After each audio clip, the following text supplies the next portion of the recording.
Oh, hi! Cousin Ari the Geologist here. We were just taking a walk down the street on this beautiful day and noticed all these wonderful rocks that they've made this wall out of.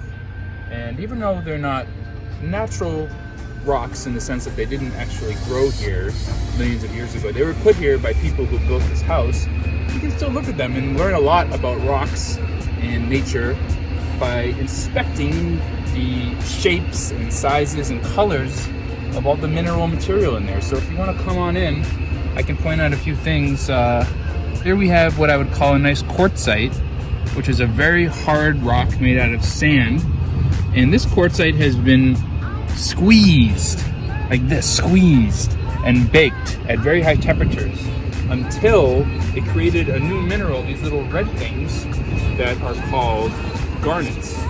And so this is evidence of this rock having been put at very high temperatures, and this occurred below the surface of the earth, maybe even a mile below our feet. You can see other examples of this type of change in the rock that is actually called metamorphism in rocks like this, where you have banded areas where you have different minerals on one side versus the other. Here again we have that kind of red polka dot quartzite with the garnets, and above that is a darker rock that is probably similar in many ways, but because it has slightly different stuff in it, slightly different minerals, it turned into a different color. So anyways, we just wanted to point this out because no matter where you are, even if you're not in the mountains or in the forest, you can look around in Washington, D.C. on buildings and see these amazing rocks and learn from them. So keep an eye out.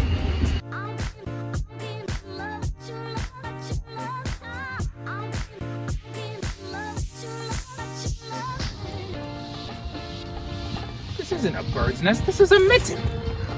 Well, here we have a mitten on a tree. I don't know who put it there, but there it is.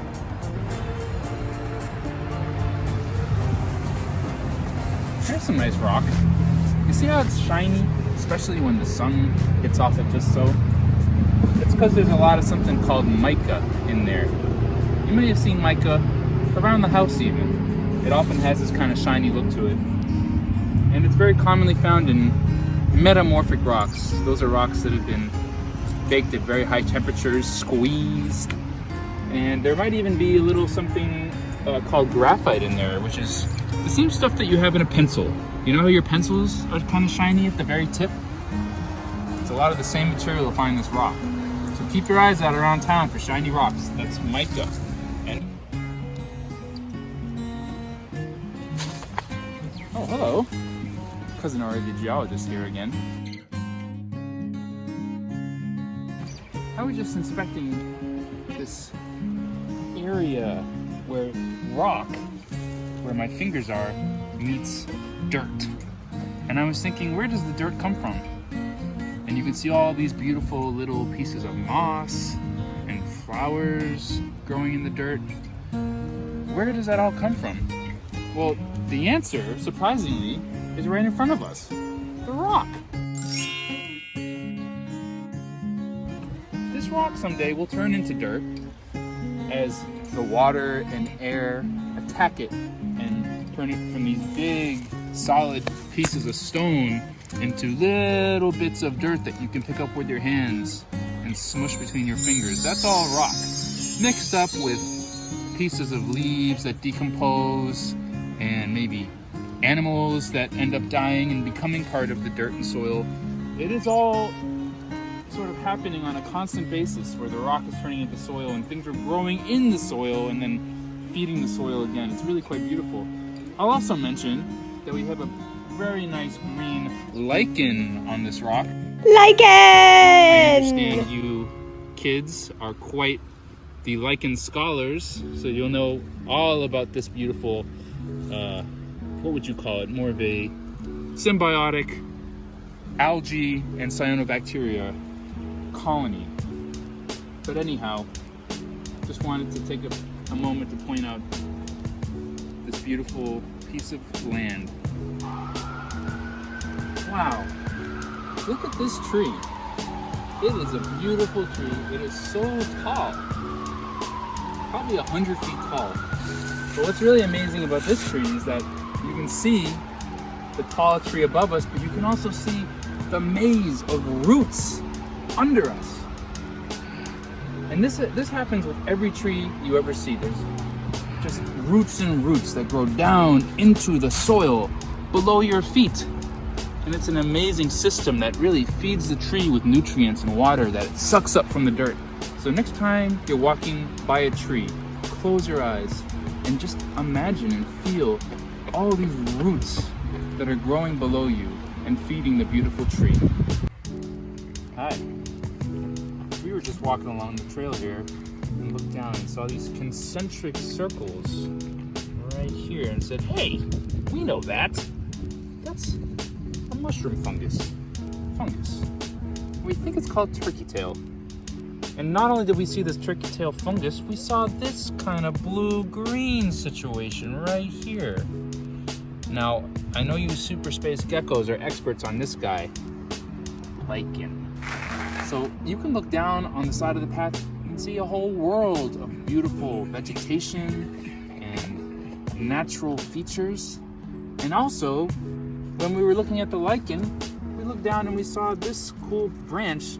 It had actually grown around this stick. You see how it wrapped its tendrils, almost like an octopus or something? Somehow the tree knew that there was a stick there, and it began growing around it very slowly. But the end effect is that it has this kind of cool wraparound structure. The point here is there's beautiful nature everywhere. Keep your eyes open, geckos.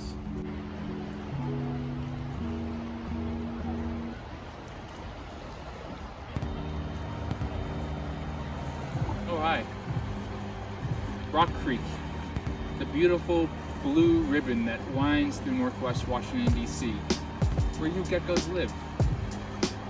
Upstream that we just saw is very peaceful, but when we get down here, you can see that the water begins getting choppy. It's flowing over these rocks in a somewhat more violent way. Now, it doesn't look like much, but the water flowing over these rocks is going to wear them down over time, long periods of time, millions of years even. That process is called erosion, and it's why a rock that starts off kind of sharp becomes rounded like this. This rock is tumbling along the bottom and hitting other rocks, and slowly becomes smooth and round. And over even longer periods of time, the river digs into the earth, and over there in the distance, perhaps you can see there are high cliffs made of rock. Now this river once flowed on top of those, but because of this process of erosion, the water slowly ate down into the land, and is where it is currently because of that, and we are left with all these beautiful round rocks. So keep an eye out for round rocks. It means where they are, water once was.